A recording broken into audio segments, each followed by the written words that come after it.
King, and I am CAM's Community Engagement Manager. Thank you all for joining us today.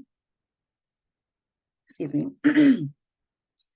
As we begin today's event, we'd like to acknowledge the original inhabitants of our various regions. California is home to over 150 tribes, and an acknowledgement is just one step towards working with Native communities to build meaningful relationships. Museums and many institutions were founded upon purposeful exclusions and erasures of Indigenous people, and still very much benefit from settler colonialism and associated harms. CAM is committed to moving beyond land acknowledgement and into action. We encourage you to learn more about the tribes in your area and find ways to celebrate and support them. I am currently on the traditional territory of the Kumeyaay people. I will be popping a link in the chat, nativeland.ca, so you all can learn more about the tribes in your areas. Just so you know, it is a helpful but not definitive resource for you all to learn more about the tribes in your area. Now, before we start and I introduce our instructor today, we're going to just go over some housekeeping for today's workshop series. Just so everyone's aware, this workshop is being recorded and will be posted to our YouTube channel. You all will receive a link via email once it has been uploaded. Our workshops are a space for collaborative learning and experience sharing. We ask that you respect yourself and others while you're here in this meeting. The chat box will be open throughout the entirety of our session today. You're welcome to interact with other folks in the group there, or you can ask questions in the chat box. We will address all questions at the end of our session today. If you'd like to ask a question anonymously, you can send me a direct message via the chat box, and I'm happy to ask the question on your behalf.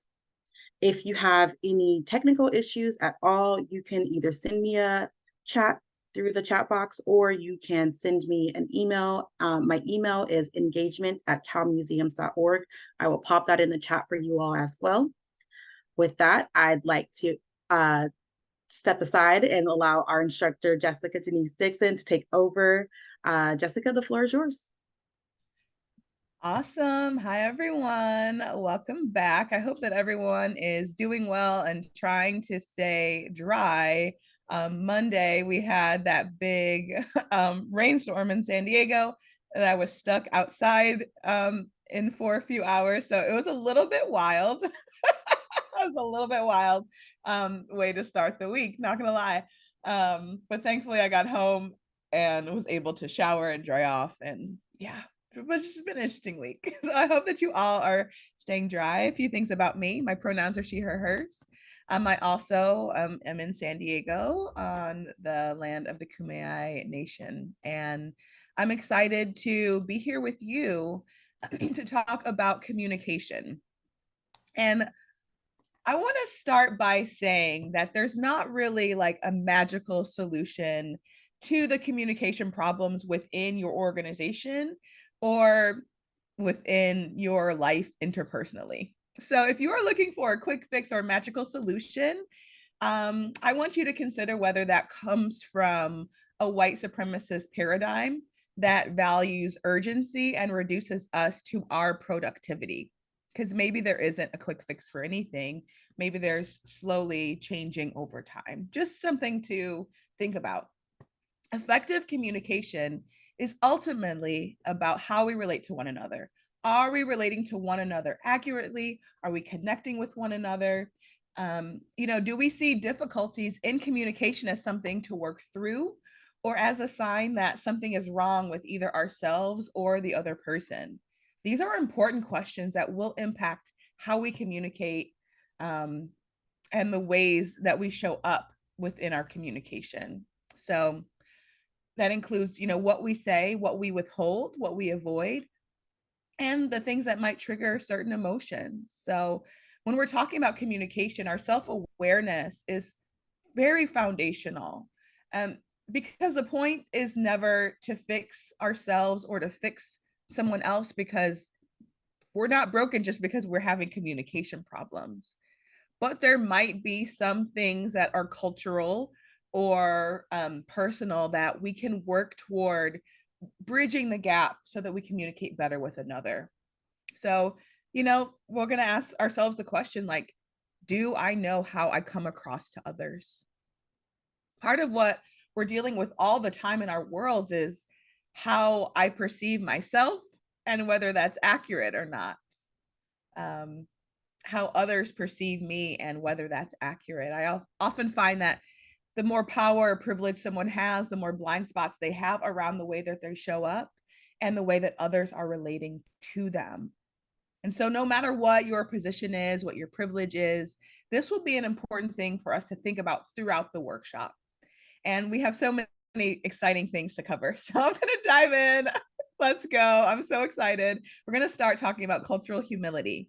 And cultural humility is a concept that was termed in the medical field to help doctors support their patients. And it's this whole idea that you explore your own identity, your own cultures, and the intersections of your identity that make you who you are. It's this call to be conscious of the power and privilege you hold, the ways that you uphold forms of supremacy, whether white, wealth, male, it's a process of choosing to learn about other cultures and the ways that those differences bump up against your differences.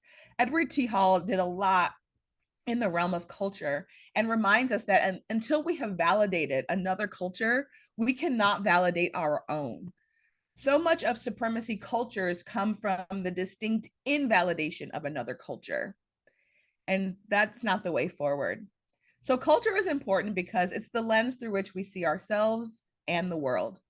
It includes our attitudes, norms, values, beliefs, opinions, and behaviors. What is acceptable and what is not. And these pieces of our culture are shaped predominantly by who has power and status. And the norms of the culture formed by people with power and status become what we use to judge ourselves and others. Neutrality and objectivity are often self-protective lies that we tell ourselves, because any situation that you look at, you're looking through your cultural experience, which will depend on the identities that you hold within that culture and whether it's an identity that holds power or not within a society. To believe that we can be neutral is really kind of some form of denial, right? It denies our ancestors and the ways that their experiences and they have shaped us. It denies our communities and the people around us and their part in shaping us. It denies that our prior experiences and traumas have shaped us. So we want to move away from neutrality and understand that everything is contextual. Cultural humility allows us all, but especially people who hold power and privilege, the chance to lay down the sense or idea that you know it all. Like I mentioned, privilege often gives blind spots.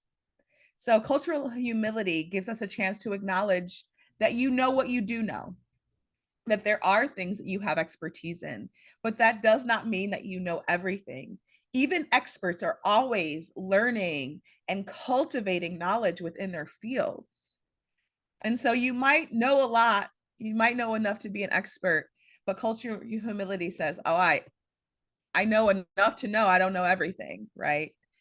Um, it's also an opportunity to acknowledge that you don't know what you don't know and to be open and willing to learn and intentional to learning and to be present to all the things that there might be for you to learn about. It's about openness to experiencing something different. So practicing cultural humility is a lifelong practice, and it will impact how we communicate and our relationships. Now, it's important to note that this humility doesn't just apply to gender or race or class, but it also applies to our generational differences. Often different generations are raised to think about things and perceive and interact with the world in different ways. In the colloquialisms we use, like what slang or what words are seen as normal or acceptable, expectations even about what the work world should look like, right? These are different. Older generations worked for decades at their companies and held out for promotions within their companies. And of course, while that still happens now, there's more of an openness to moving to a different company for a promotion. And to an older generation, I've had many conversations where that feels like disloyalty.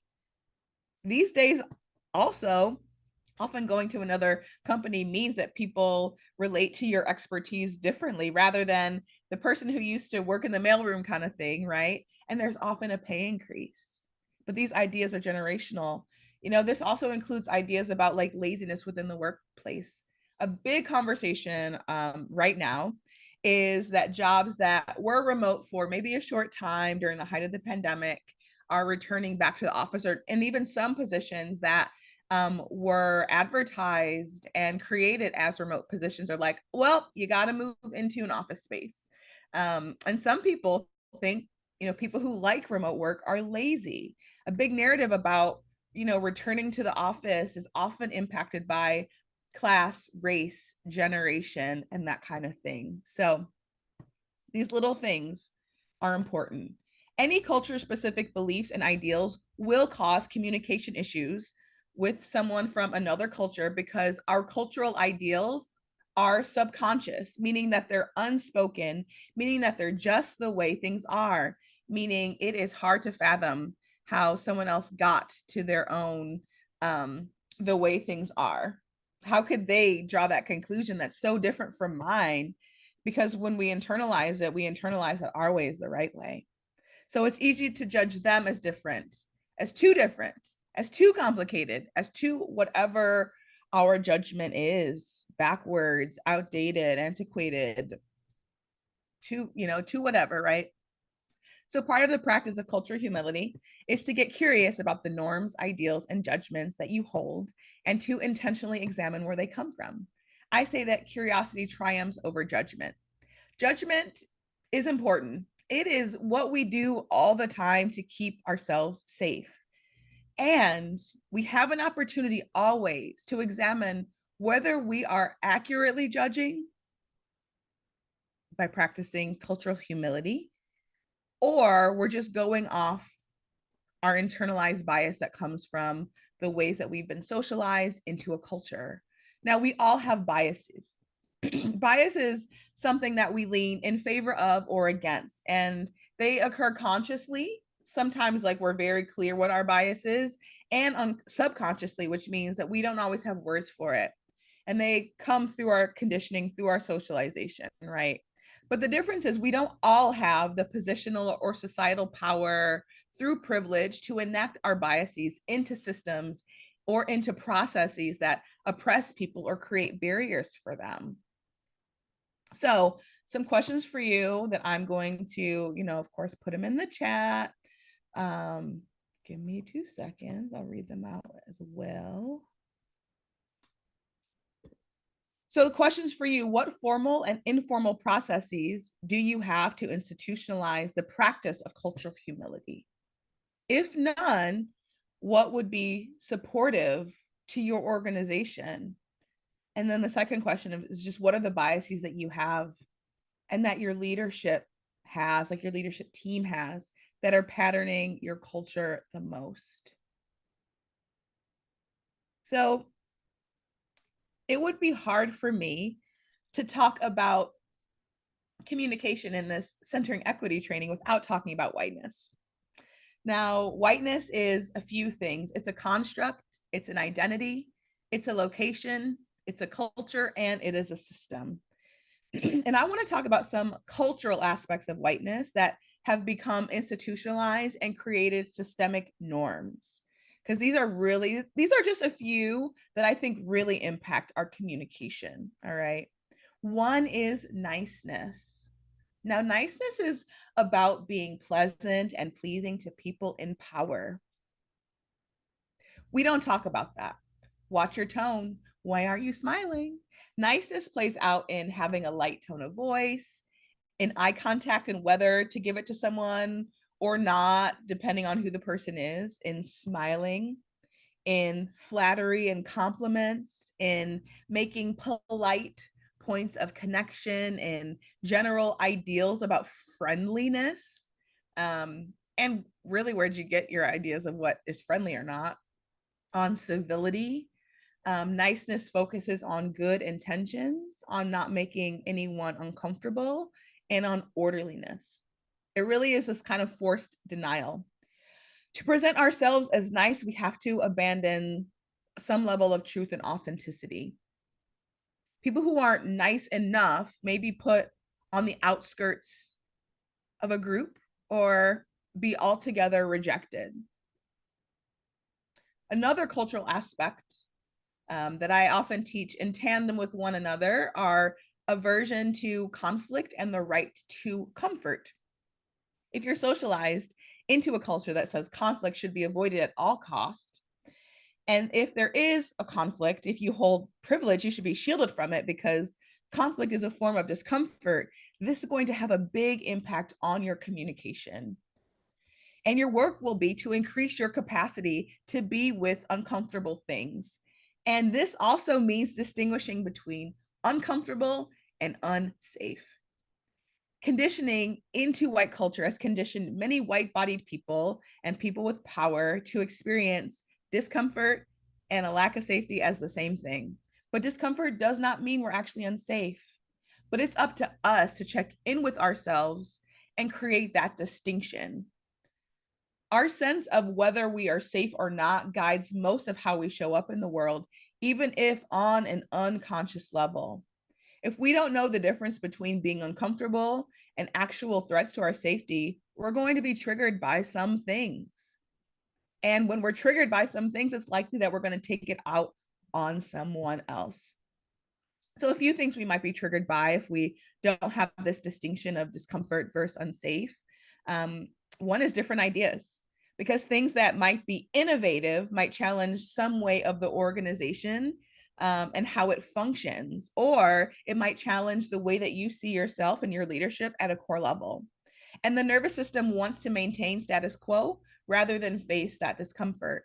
Another trigger might be people who have different cultural norms, because when you're set to uphold your own culture as what's normal, you're also conditioned to view differences as really at the worst kind of like a serious threat to you, and at the least something that is strange that you need to pay attention to, that you need to watch out for, something that you need to maybe keep distance from. Another trigger is people who have different personalities. People who are direct might make you feel uncomfortable if you are accustomed to indirect or passive language or the niceness that people put on, or if you grew up in an environment where you had to know what someone meant and learn to be very adept at reading between the lines, it might make you really uncomfortable if someone's really direct. It also might bring you a little bit of peace if that's true.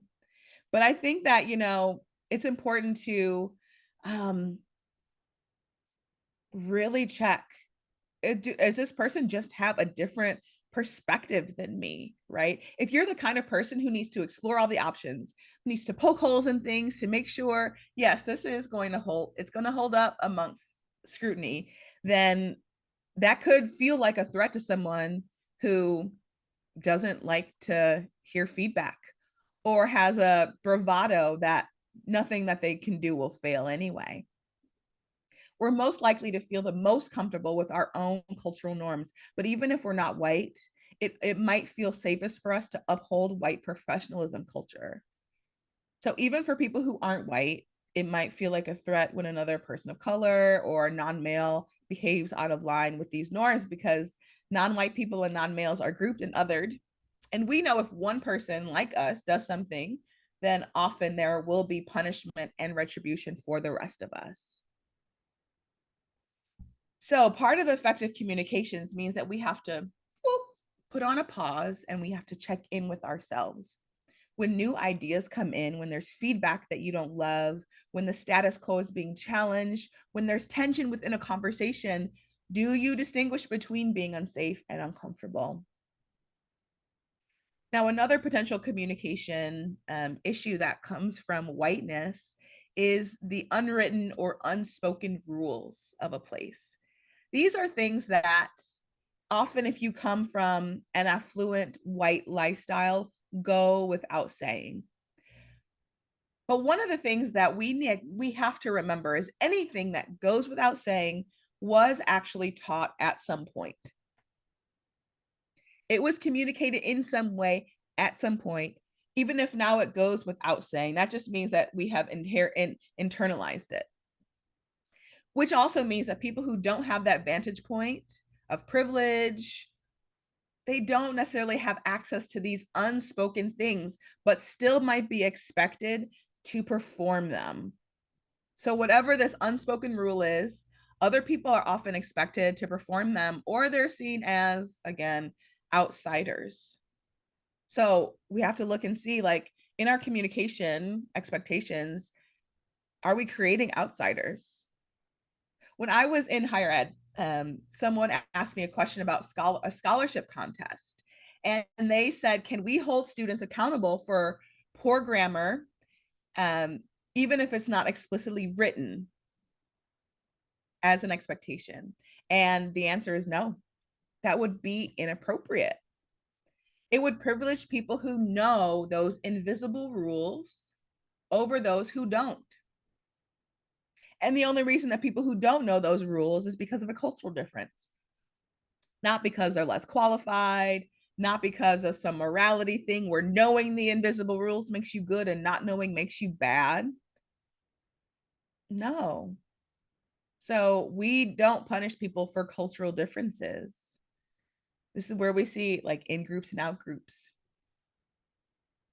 They're created sometimes in the what's not said, in the unspoken. Now, these are, of course, just a few aspects of whiteness that shape how we communicate, and they're important to acknowledge and work through, right? If we don't, things like niceness leads to things like tone policing. Tone policing is something that minimizes the validity of what someone is saying and instead focuses on the tone in which it was spoken. Now, this largely impacts people whose identities have been historically oppressed or marginalized. It creates this power over dynamic where the person policing, either who is white or wants power that whiteness gives, gets to be the one in control and the one in power. When it's done, it often reinforces stereotypes and beliefs about others. Women are too emotional. Black women are too angry. They're being unreasonable. Why don't they just calm down? Those people. And the opportunity here is to understand that our tone, the speed in which we speak, our pitch, they're all important parts of our communication. Now, if someone seems angry, instead of trying to get them to calm down, maybe it's a practice of curiosity. Maybe we practice curiosity instead of silencing, for example. Another thing that niceness also often forces is code switching. Now, kids as early as elementary school learn to code switch. And code switching is a survival technique for people who move within different cultures and need to be able to survive them both. And when there is a culture that forces code switching, people often have to send their representative rather than sending their full selves. And I think that, if you're here, you probably want a culture where people are able to bring all of who they are to your organization and to their role, because who they are will dictate how they do the role. So, some questions for you. I just put them in the chat. How is whiteness shaping your communication in ways that maybe disconnect you from people? Where do you have habits of mistaking uncomfortable with actual threats of safety? And how does that impact your communication? And are rules that you have for how things are done, are they explicit, like in a manual, or do they remain unspoken? And I think even then the next level of question is, who is punished? Are people punished for not knowing the unspoken rules? Because I think that that's important too. Now, as we move forward, we're moving into some barriers to healthy communication. And I really, really want to talk about microaggressions, because they're actually like not micro, they're actually like, boop, they're actually like super big. So microaggressions are defined as common verbal or behavioral indignities, slights, and insults between those of different races, cultures, gender, etc. They can be intentional, like to hurt someone, or unintentional through our implicit unconscious bias. And they all create a hostile environment. Now, again, they're called like micro. They're supposed to seem like little, but sometimes they're more subtle, but they all have a big impact that's cumulative, that's dehumanizing and demoralizing. So we don't want to overstep that. Um, and we want to be able to understand like the impact of these is really, really big. They come in a few forms. One form of microaggression is micro assaults. And these are intentional. They're deliberate slights, they're deliberate insults that are meant to hurt. So, one example of this might be like profiling people who might be clients, like watch out for people who appear homeless, make sure that they don't get in, make sure that that person of color doesn't do something suspicious. Um, Here we see using blatantly racist, sexist, classist, etc. language.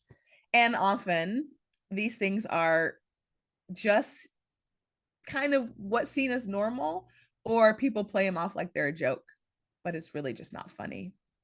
The next form is micro invalidations, and these are can be more subtle than micro assaults, but they demean, they discredit, they minimize a person and people groups. They work to nullify and exclude the thoughts, feelings, opinions, perspectives of another person. And these micro invalidations are things like, I don't see color, right? Which is a form of power denial and it's a form of erasure. Things like, oh, I didn't know that like someone like you would know that. Like what? Someone like who? Things like continually misgendering someone, even after being corrected. I often hear people blaming two things for this: their age or their religion. This is just a different generation of things. Okay. Another is being told you're too sensitive when someone is like invalidating you. I have had this experience. It's not fun. Now, another form is a micro insult. And this is like the disrespect of a person or people. Like this is like people talking about the person who's like most qualified for the jobs, but what they really mean like is white male. Telling a black woman that they're so articulate, this is like a backhanded compliment. Saying, you don't look like a girl to someone who uses she, her pronouns. Microaggressions are not okay. And if they are prevalent in any way within your organizations, I want you to know it might be called micro, but you got bigger problems, boo boo. All right. I've been told really horrible racist jokes and then told I'm just too, you just can't take a joke. You just can't take a joke. A mix of niceness and micro invalidations, right? We remember they're called micro, but they're actually huge. They have a cumulative big impact on the person who is on the receiving end of them. So we've talked about kind of things on an organizational level, and I wanted to talk about you now, the you level, your inner experience, your interpersonal experience. Like, what are your habits? What are your patterns? What are some things that might be impacting your communication? And so the first thing I'll talk about regarding this is negative listening habits, which is one of my favorite things because I think it's just important to become aware of how I respond to people, how I show up with people. And these are some things that you can do that might be negative. Now, not everyone feels like all of these are negative, and I want you to just check in with yourself around them. You might be like, hey, I do that. I don't think it's bad.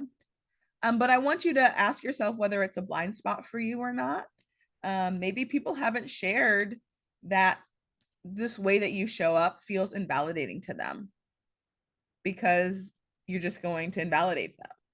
And so we want to just, again, be really, really intentional about knowing how we show up so that we can be responsible for how to move forward. So the first negative listening habit is the faker. And this is like nodding your head, making eye contact, giving the occasional uh-huh while your mind is somewhere else, right? You're half listening, you're thinking about something else. Now, many of us are told that you nod your head and say uh-huh as a form of active listening, but you actually have to pay attention. That's where the thing is. Like, you can't just act like it, like you actually have to be paying attention as well. The second is the interrupter, not allowing the speaker to finish, always chiming in, interrupting. This person might not have ill intention. They actually might be sharing something super positive, but it can create disconnection. And I sometimes, have this conversation with people who are neurodiverse, who talk about not necessarily having the same impulse control um, as people who might be more neurotypical, and that they feel really connected when someone does this. And I want to say about that is to know your audience and to be able to communicate that to people, because people might not feel like you're actually listening to them, even if your intention is really, really good.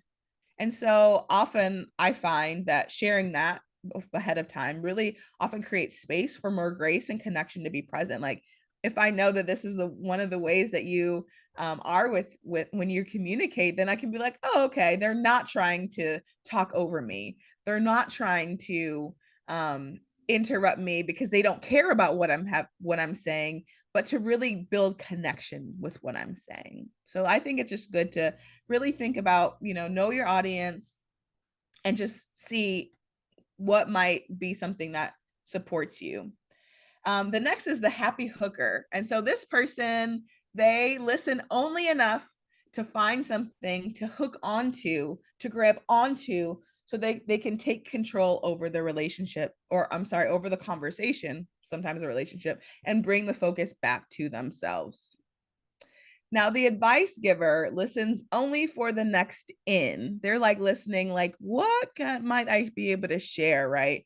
So that you can tell like this person what to do next. Like, this person might again have really good intentions, but advice giving without consent can feel paternalizing. It can feel shaming. And often communication is just better when consent is present. And one of the things that I like to talk about with this is that it's really, really, I think, crucial. It is really, really important to know that you don't have to save anyone. You don't have to. So you can just be. You don't have to save them. You can just listen. You can ask them if, they want advice. But so many of us are conditioned to get our worth from how helpful can we be. And so maybe we can just slow down and question that. The next is the rebuttal maker. And this is the kind of person who listens only to prove someone wrong. You said one word incorrectly, or you misspelled a word in a written communication. And so, of course, that like invalidates everything that you had to say. And we can't really do this if we're committed to anti-racism, because anti-racism isn't about proving people wrong. It's about awakening people into liberation and freedom, equity, and justice. And then I think this is the last one, is the logical listener. And this person listens only to interpret what the other is saying so that you can put them in the right box. And so often with this comes ignoring feelings or contexts that don't necessarily apply to you personally. So it's really what's most logical, what makes the most sense.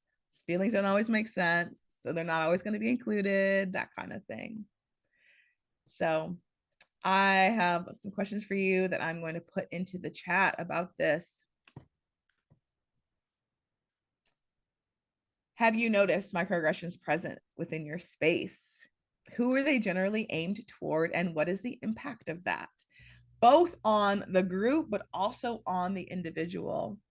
And then what negative listening habit or habits do you resonate with the most? Because maybe you feel like you are a composite of them. The only way through our unhealthy, unhelpful communication patterns is really through a deeper practice of presence. It's through presence. It's actually like being with what is. We could talk about a lot of other things, but our presence is the thing that matters. So one of the things I mentioned earlier was discerning between when we are uncomfortable and unsafe. And one thing that's really important about that is that that's going to show up in our body language. Now, they say our communication is only about 7% of what we say. That 60%, 60 to 65% is nonverbal, and the rest is tone. So we can say what we think, what we're saying, whatever, and we can think like, oh, okay, what I said was fine. But if our body language and our tone are kind of incongruent, maybe we're not communicating as healthy as we think we are, right? We've touched before on what we say, how we say it, the tone's important. But to really create a place where healthy communication can flourish, we need to look to the body. Our bodies are meant to read one another. If I read that you're anxious, then I can check in to see, like, is there something that I should be afraid of? If my body language says, I'm ready to fight, but you're not reading that, baby, you're going to be in trouble. We are meant to read ourselves and others. But structures like whiteness and capitalism can disembody us. So we really want to practice being more in touch with ourselves, becoming the leaders that we want to be, becoming leaders who center equity, inclusion, anti-racism, will be embodied leaders. So I want to go over some things for you to consider that might be hindering communication for you. And what I want to say first is I'm not sharing this with you so that you can manipulate other people by changing your body language. I'm going to share a few things with you so that you can be more congruent with yourself, that you can be more in integrity and communicate the thing that you are saying that you want to communicate. So I'm going to share this so that you can ask yourself a few questions. One, is my body language communicating that I am uncomfortable or unsafe or feel some kind of threat? If so, am I unsafe? What is the threat? Is it a true threat or is it an imagined threat? If not, what can I do to counter, to change my body language so that it's more of an accurate reflection of what I do want to communicate? And so we don't just change our body language. We actually check in to see, like, do I feel like there's a threat? Okay, what is it? So our bodies have tells that gives us insight into what our internal experience is, even if we cannot necessarily articulate it with our words. Now, our task is to get into our bodies. And we want to get into our bodies first, because if we're just trying to like read others, we're going to be much more likely to project our inner experiences onto them. But the more like we're like, oh, this is what I'm present to with inside of myself and my body, then we'll have a much better experience being able to be connected to one another. So I'm going to review some nervous system responses that might show up when we feel uncomfortable or unsafe or some kind of threat. And as always, you have the chance to look and see, like, do these show up for me? And what does that mean? So we're going to talk fight, flight, freeze, kind of like the basics of our nervous system. In our freeze response, we usually go into freeze to give ourselves time to assess the situation. And our assessment is usually fast. It's usually based on the most effective thing that's going to keep us safe and alive. But we can also really get stuck in freeze, and we can develop a habitual pattern of not moving, of not acting, of not doing. And often getting stuck in freeze can come from overwhelm. So things that might be a sign of freeze are like hunching your shoulders. Now, to counter this, you might sit up straight or make your spine erect. Another sign is restricting movement in the extremities or sitting very erect or becoming rigid. To counter this, you can shake out your arms, you can roll your shoulders, bring movement into the body. Another one is limiting head exposure through the turtle effect. So tucking the chin in. We see this when people feel shame, right? Tucking the chin, raising the shoulders and lowering the head. And to counter this, we can again sit up straight and make sure that our neck is really long. We might hold our breath or breathe more shallow. And to counter this, we can bring intentionality to our breath and take a nice deep breath in and out. Another sign of freeze might be interlocking our ankles behind or together or behind our chair. And to counter this, we can find a comfortable position with our feet flat on the ground. Sometimes freeze might also mean like that we become speechless or that we get confused or we go blank. I want us to understand that these are very natural responses when we feel like we are not okay. Okay. That's what I really want us to really understand. Um, in a flight response, we prepare to run, but because we're not actually like literally being chased by like a tiger, like unless you work in a zoo, flee can really look like leaving the conversation, withdrawing your thoughts or energy, or even leaving the space. And the most common flight strategy will be to block, to evade, or to distance ourselves from a threat. Um, with eye blocking, we don't like something that we see or we're surprised by something. So we squint, we close our eyes, we shield our eyes, putting our hands in front of our face, or shielding with another option we turn away from, we rub our eyes. There's eye aversion, which is literally turning and the eyes away, averting the eye gaze. And to counter, we just want to intentionally look at, right? Maybe I'd be like, oh, I do feel okay. Okay, all right. Evasive behaviors include things like leaning away. We lean away because it's often more subtle and less energy than moving our legs, and placing objects in between ourselves and the person who is a potential threat is another evasive behavior. Distancing is just a clear sign of displeasure, discomfort, or lack of safety, including taking a step away from, right, to literally back away from. And to counter, we can come back to our center, shoulders over our hips, hips over our feet. Another is torso shielding, suddenly crossing the arms, buttoning up a coat, reaching across to play with the ring or our watch. Our torso is important because our major organs are all there. So if there's a threat, it's important to protect the vital part of our bodies. So to counter, put your arms on your armrest, right? Another one is also to turn our feet toward the exit. It's one of the unconscious things that we do when we're ready to go, is turning our feet toward the exit or shifting our body in the chair toward the edge. Like eye aversion, there's also blading away. Think giving the cold shoulder, or even the next step is turning your back on someone. If someone is facing you and they turn a degree or two, so their shoulder is now facing you, they might feel uncomfortable or safe. When we don't like what someone is saying or that person, we turn away from them. It's called ventral denial. I'm not going to give you access to the most important parts of my body that are keeping me alive if you're making me feel unsafe. So to counter, when we realize like we are okay, we are unsafe, we want to open the chest, turn toward. And then there's the fight response. And this is evolutionarily the last place we want to go, because fight could end in death, right? We don't want to go there unless we have to.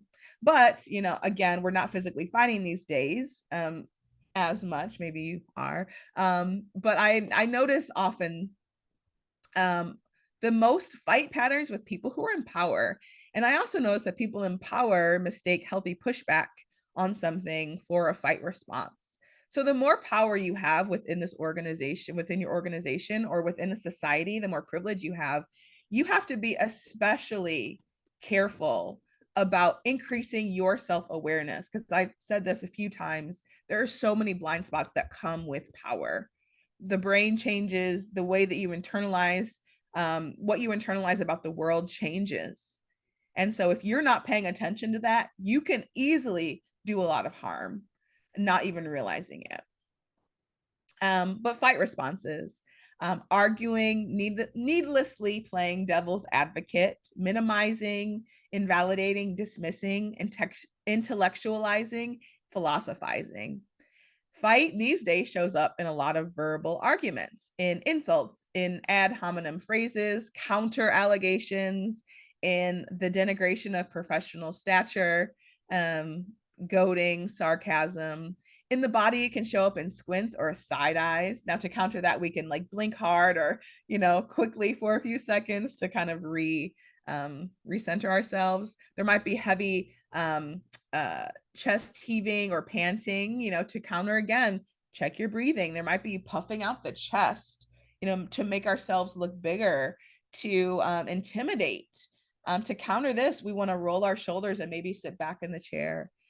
And then we see splay behavior. This is often a position of dominance. When the legs splay, it can be a sign of confrontation. So bringing the feet together can de-escalate. And there are also torso splays. So these are like, if you think of like the teenager who feels like a little bit too comfortable and they like chill and their legs are out, that can be like a, I don't care about what you're saying. So we always want to check in